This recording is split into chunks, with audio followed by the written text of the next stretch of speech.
I'm a doctor, and I work with abuse patients, victims a lot. And I've seen some really horrible things, right? Like, I never had bruises. I never ended up in the emergency department. I'm not dead. Um, and there are women who've gone through a lot worse than I ever went through. Like, realistically, I did have a lot more resources than other people do. So it feels really arrogant to call myself a survivor when I haven't been through those same things. I also don't want to call myself a victim either, because that just feels like I'm looking for pity. I don't know. I feel like a survivor's gone through a lot. And when I tell this story, sometimes people's mouths usually drop open in shock, which I guess should probably be an indicator to me that something was very wrong with my story. But I don't know. I don't know if I like to think of myself as either a survivor or a victim. Just it happened.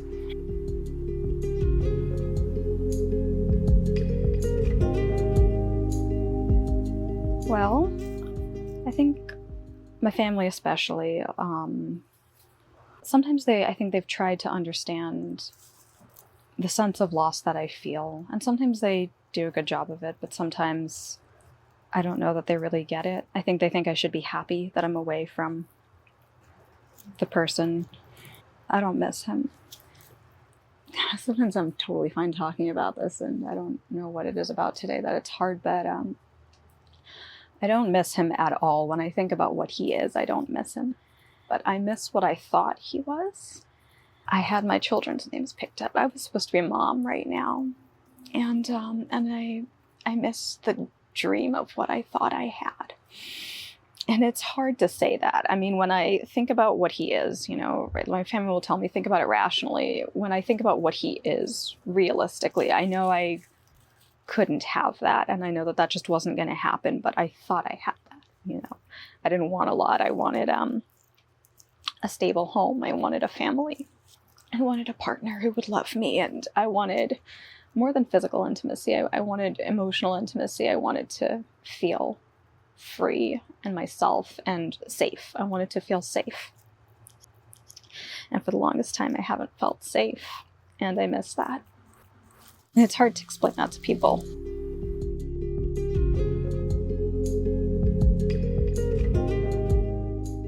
Kind of a constant undercurrent. It's been better recently. It's been a lot better recently, ever since I started working. I love my job. It's like the happiest I've ever been professionally. But there's always that undercurrent, especially when I see friends moving on with their lives, settling down, starting families, and here I am picking up the pieces of my life all over again, unexpectedly.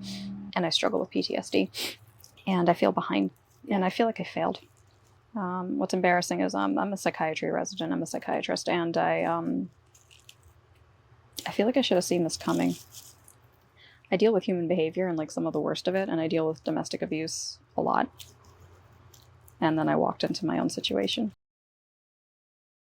I think only in the relatively recent past have I started to acknowledge that maybe things were worse than I thought they were. I used to say he only hit me once, and he put his hands around my throat once. And that's true in the sense that he did that in anger. Actually, no, that's not even true that he did that in anger only once. Those are the two incidents that I remember the most, and those are the incidents that I talked about a lot, but there were others if I had to think about it. And I never really admitted that until recently. And my institution, my former institution, will tell you that I'm changing my story and therefore I'm not credible. And he'll also say I'm changing my story and therefore I'm not credible. I don't know why I never admitted that before. I didn't want to think about it. And also, I guess I didn't realize that it was as bad as it was until I left.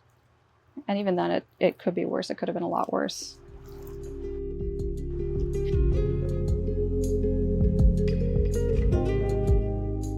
The nonlinearity is real. The nonlinearity is very, very real.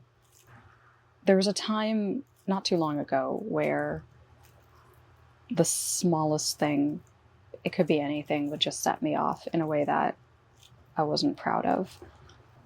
There were things that, made sense to the average person. Like my ex-husband used to drive, maybe still drives, a black SUV. And I'd go to pieces if I ever saw one. That made sense to people. But then there were some things that just didn't make sense to people.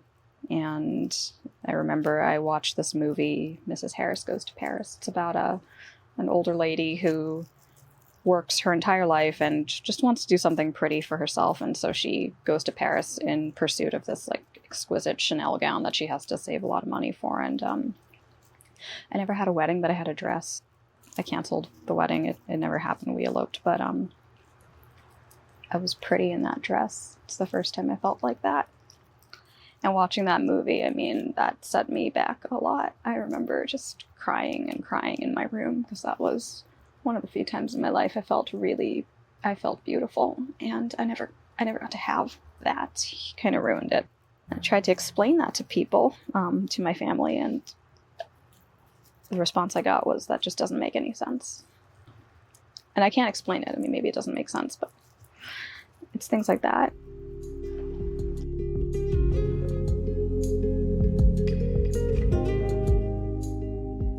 I think I'm still in the midst of my trauma. I left July 10th, 2022. It's my personal anniversary to myself.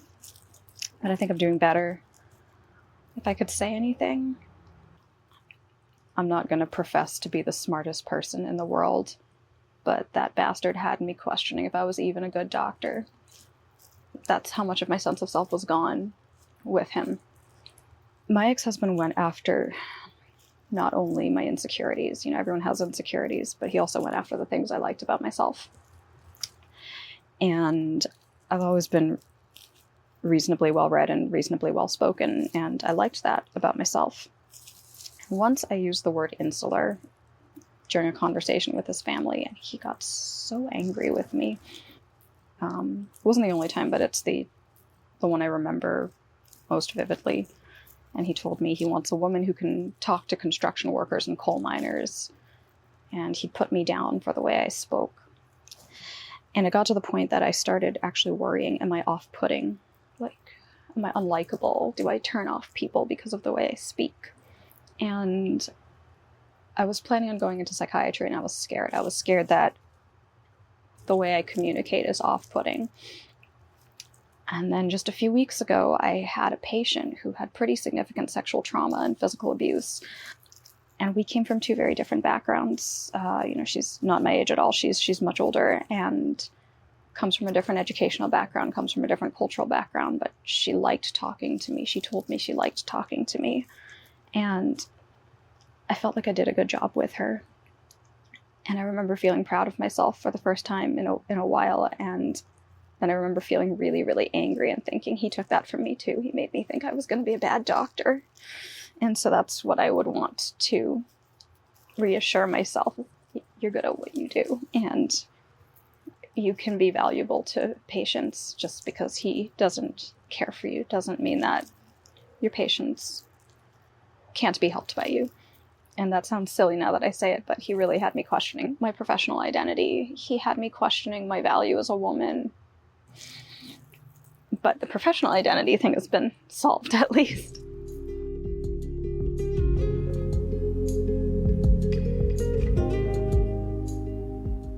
God, I haven't thought about much else for the last 2 years. But sure, I'll share it. I'm very open about it. There's nothing I've been hiding, because I didn't realize just how much this happened until it happened to me. Like, I knew it happened. As a clinician, I knew it happened.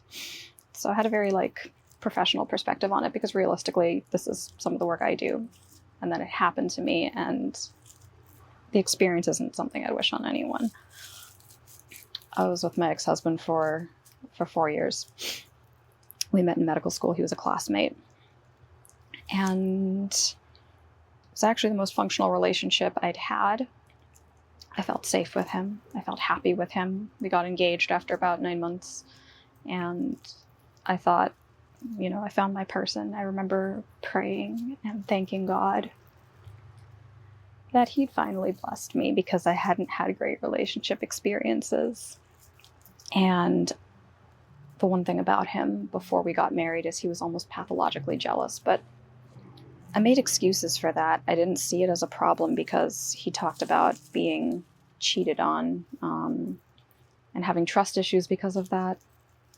And I tried to empathize, and I thought, well, anyone would be possessive and scared if they had been treated like that. And he'd had multiple experiences, according to him. And then the first time I got hit was around the time we got married. And I remember thinking, what did I just walk into? But I felt locked in at that point. And then I thought, well, I annoyed him. And he just snapped. This isn't who he is. We'd been together for 2 years by the first time I got hit. And then 8 months into marriage, he started going to prostitutes. And he started a very long affair with a nearly 50-year-old Asian prostitute that he met out in a massage parlor. She actually had the audacity to call me and weaponize a lot of very personal details that my ex-husband shared with me. She said that I wasn't skilled at physical intimacy, and that's why he was going to her and not coming to me. She said he loved her more than me. She started insulting me, saying that that I looked down on her, and she weaponized some of my personal history. I've struggled with depressive episodes, nothing very severe. And my grandmother also struggled with mental health, but never really got help. And my grandmother committed suicide. And of course, I shared this with my husband. And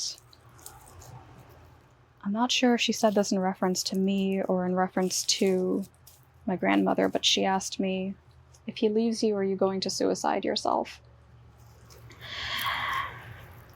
And that's one of the things that actually hurt more than the extramarital sex, the fact that my ex-husband was so willing to share something so deeply personal and tragic with his prostitute. And actually, up until then, I almost felt bad for her because I thought he must have lied to her. And then I hated her from that moment. I really, really hated her. I have a lot of anger now towards my ex-husband. My ex-husband really just stripped away everything about me that I liked. Like, it almost feels like he just was very strategic about breaking me down into nothing. And he'd get mad at anything, like really anything. I was anxious all the time in my own home. I had to modulate everything, from the content of what I said to the way I speak, to the volume of my voice, depending on the time of night. When I did well in school, if I got a good evaluation, he got really, really angry with me for sharing that with him. He said, I remember him saying, how do you expect me to feel when my wife is getting honors? It just puts pressure on me. I couldn't even share my professional successes with him. He couldn't be happy for me. I did so many things wrong. You know, if I didn't wear makeup, it was, honey, it looks like you're not even trying. And then if I did wear makeup, he wants a woman who's not so high maintenance. And he wants a woman who's like independent and more outstanding. And I wasn't outstanding enough. I wasn't physically desirable enough for him. Those are the exact words he used, physically desirable. He used to say I had chicken legs, and he wants a woman with more meat on her, and he wasn't attracted to my arms because my arms are too thin. And I used to just stare at myself in the mirror in the nude and cry and think, you know, of course no man is going to be attracted to you. You look like a child. If I passed him a cup the wrong way, and the wrong way means the body of the cup facing to him instead of the handle, he would scream at me, look at what you're doing, tell me what you're doing wrong. And then I'd apologize. And I apologized a lot. I'd apologize for everything, anything and everything. And he'd say you're sorry to me like you mean it. Don't just say the words. Apologize to me like you really mean it. And I'd apologize over and over, and he would just be screaming at me. And, the first time I got hit, he really hit me in anger. And sometimes he would slap me on the bottom really hard. He would say it's just a joke, but it would hurt. And I would tell him that. I got really upset about that. And he would say, I want a woman who knows how to play. You don't know how to have fun. He'd pretend to kick at me. And sometimes he'd actually make contact, pretend to push me. Once he whipped me with a towel. He'd throw stuff sometimes. He once elbowed me in the car when I was crying because he was being awful about something. And we were actually on our way to visit my parents. And I remember him saying, Stop crying. I don't want your parents to see you crying. He'd read my journal. He'd take pictures. And I didn't have a place to talk to or to process anything, so I just kept it quiet. I'd wake up with my heart racing all the time. I don't know that I called it abusive. I don't think I ever called it abusive. I thought something was wrong with me, that something about me was just so inherently annoying and fundamentally wrong that any man might treat me like that, and maybe this is the best I can do, and this is what I have to live with, and I'm already married. It just kind of became my reality. And I thought, I can take it. You know, marriage is about compromise, and maybe I'm not physically desirable, I'm too demanding, I'm too annoying, and I push him, and I make him snap, and I'm inconsiderate about his feelings, and of course, you know, med school's a lot of pressure, and I should be considerate about his anxiety and his feelings. And anyway, kept going to prostitutes, and I found an Ashley Madison account. The thing that he did that scared me, that's when everything started. By everything, I mean the nightmares, the ramped up anxiety. One day he came home late. I asked him where he'd been. I remember him saying, I was planning on coming home and having sex with you, and now I don't want you anymore. And then suddenly I was on my back, on our bed, and his hands were around my throat. And what I remember is the silver ceiling light just swinging, and me watching the light. And all I could think was kick. I don't think I fought him off me. I think I got lucky. And I don't know that I would have gotten lucky again if I'd stayed. But even then, I didn't leave him. A month later, I found him harassing a stripper on Instagram, and I call that the stripper that broke the camel's back. And I remember saying to myself, enough's enough. He doesn't love me. At very least, he doesn't respect me. And I might be single for the rest of my life, but being single for the rest of my life is better than being married to this monster for another minute of my life. I knew I could be persuaded to stay if I spoke to him first. So I called his mother, and then I called my mother. And my thinking was, once I do that, then this is over, and I need it to be over.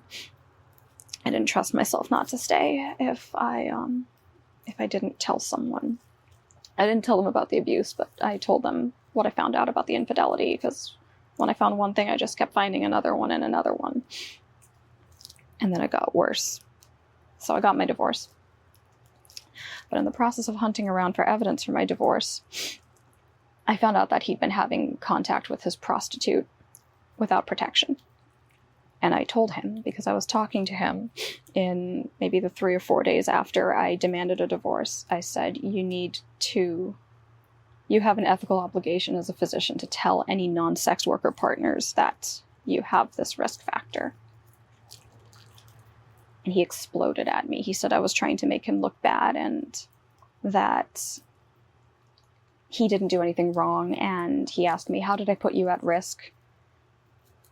And I'm pretty decent at de-escalation. And I think I just had this moment of clarity where I just said, why am I still taking this? I'm not even going to be married to him anymore. Why am I still taking this?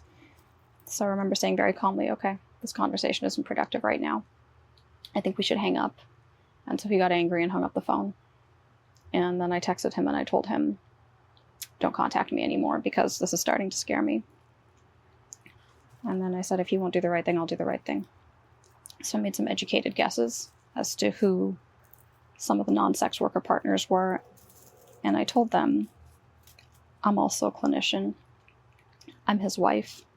I'm about to be his ex-wife. He's been having sexual contact unprotected with prostitutes. You need to get yourself tested. And they're going to test you, and it's going to be more invasive and more rigorous than your standard STI screen. And I knew that part of it. And then I got tested myself, and I had to get tested twice. That's how concerned my provider was. It was the most invasive thing ever. And I remember crying on the table. When the speculum went in, I just cried. And I thought, how could he do this to me? I spoke to one of the women, the woman in question. There were a lot, but she was 19 years old, and she was a research intern at a hospital where he did an away rotation. And he made it sound like she came on to him, that she was pushing for a relationship with him, and he had to set a boundary with her. And she told me it was something very different, and she described behaviors that I can only describe as predatory. At that point, I thought, this isn't just abuse limited to me. This is predation, and he's using the hospital to do it. He's about to be a doctor, and she's a young, vulnerable teenager. He was having a relationship with her and with a young receptionist in his department at the same time. And the fact that he could do that, like a junior employee in his department, it felt like more than just abuse. It just felt predatory. And then a patient at our hospital actually filed a sexual harassment complaint against him. She said that she ran out of the room screaming. She said that he exposed his genitals to her during an appointment. And then a past partner of his contacted me and told me that he sexually assaulted her when they were together. The one that he told me cheated on him, he sexually assaulted her. And then she tried to break things off with him, and he kept harassing her and even threatened suicide. And so I thought, this is dangerous. My ex-husband tried to portray me as this hurt, vindictive monster who was taking out my hurt at being, rejected. And my institution didn't believe me, to make a long story short. And my abuser is now a practicing physician with no record. But that's my story.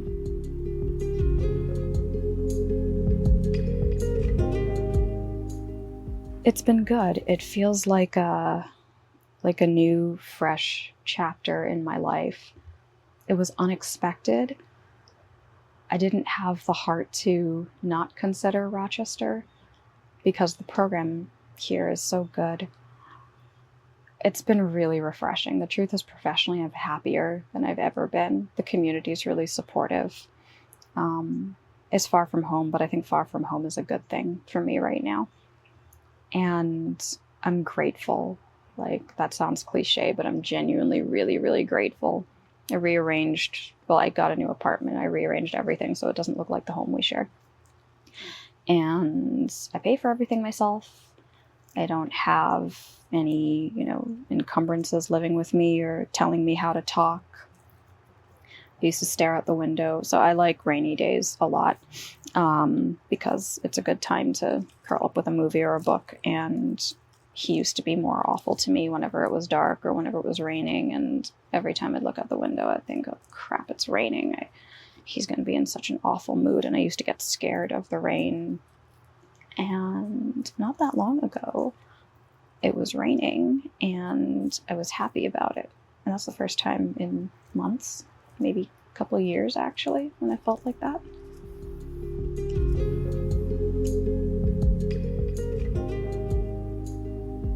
I speak as someone who's slowly rebuilding myself. I always knew what I wanted.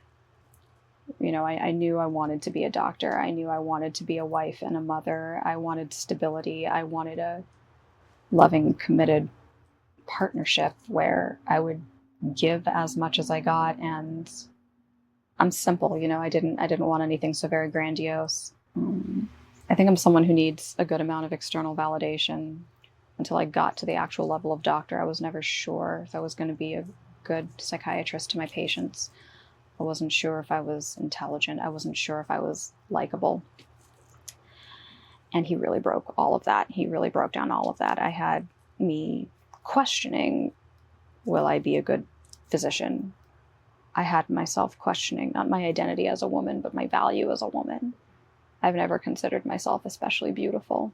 He made me feel replaceable. He made me feel like I'm something to be discarded. He made me feel like I didn't have value. And I'm rebuilding that sense of identity. The things I've confirmed for myself recently is I'm a good doctor. At my level of training, I'm a good doctor. And I think I am likable. I've gotten along well with my colleagues so far. I get along well with my patients so far, and I haven't had trouble finding friends here, so I don't think he's right that I'm off-putting. My value as a woman, I don't know. I think I'm still coming into that. We'll see. I don't know yet, but it's been a year. Maybe another year I'll feel differently.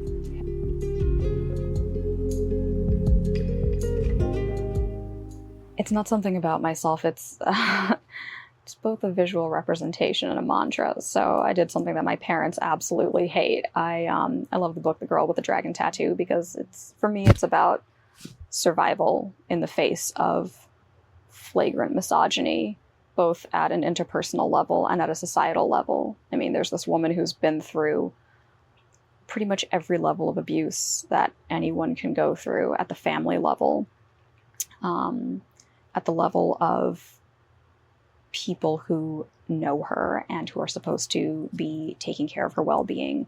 And in spite of that, she enacts pretty much the most elaborate and phenomenal revenge plot in reclaiming her independence. And it's brutal and it is violent the way she does it.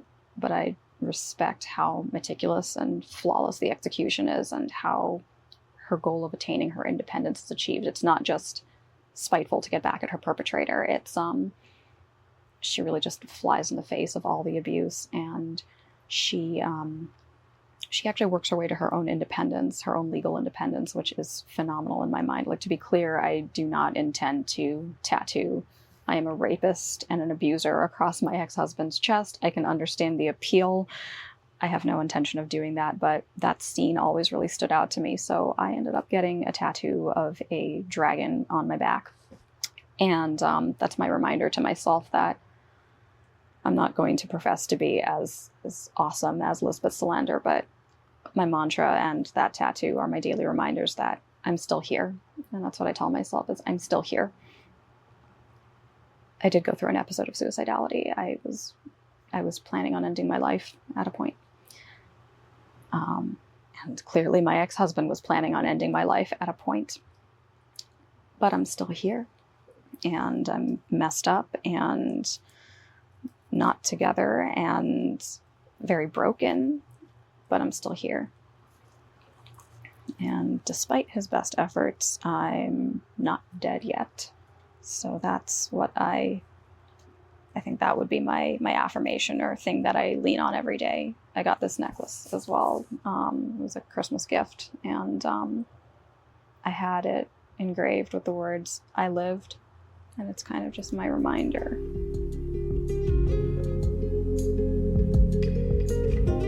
The best thing that anyone ever said to me was a friend of mine who is a physician at a different institution. He's also a resident.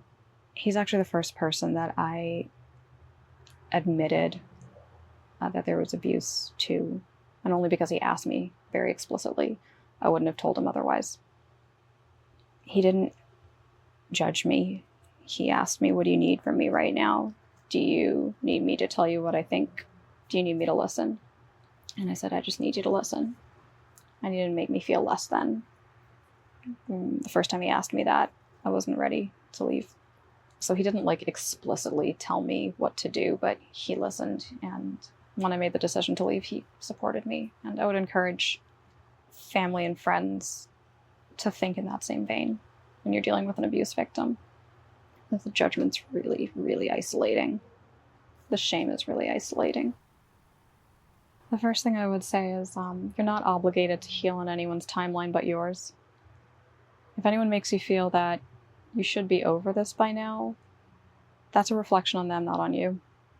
And I would encourage them to remember that you've lost so much agency in this relationship.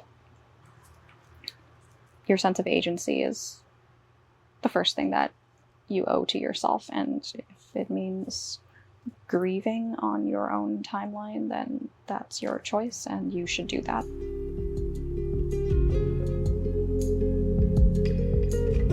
If you had a few things you could say to an abuser, your abuser, what would you say to him or her? Anyone can be an abuser and an abuse victim, but in my case, it's him.